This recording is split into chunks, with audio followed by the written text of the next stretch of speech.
வில்லாளன் பகுதி 14.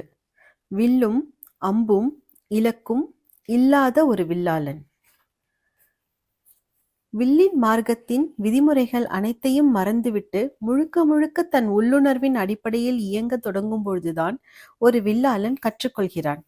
ஆனால் அந்த விதிமுறைகளை அவன் மறப்பதற்கு முதலில் அவன் அவற்றை அறிந்திருக்க வேண்டும், அவற்றை மதிக்க வேண்டும். அவன் அந்த நிலையை அடையும்போது கற்றுக்கொள்ள அவனுக்கு உதவிய கருவிகள் கூட அவனுக்கு தேவைப்படாது. அவனுக்கு இனியும் ஒரு வில்லோ அல்லது அம்புகளோ அல்லது இலக்கோ தேவைப்படாது.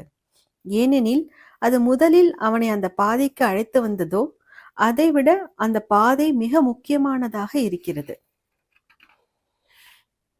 இதே விதத்தில் வாசிக்க கற்றுக்கொள்கின்ற ஒரு மாணவன் ஒரு கட்டத்தில் தனித்தனி எழுத்துகளிலிருந்து தன்னை விடுவித்துக் கொண்டு அவற்றிலிருந்து சொற்களை உருவாக்க தொடங்குகிறான்.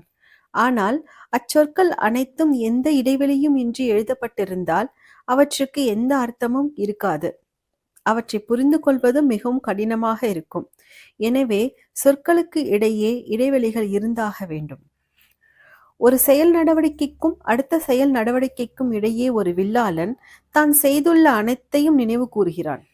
அவன் தன்னுடைய நலன் விரும்பிகளோடு பேசுகிறான், ஓய்வெடுக்கின்றான், தான் உயிருடன் இருப்பது குறித்து மனநிறைவு கொள்கின்றான்.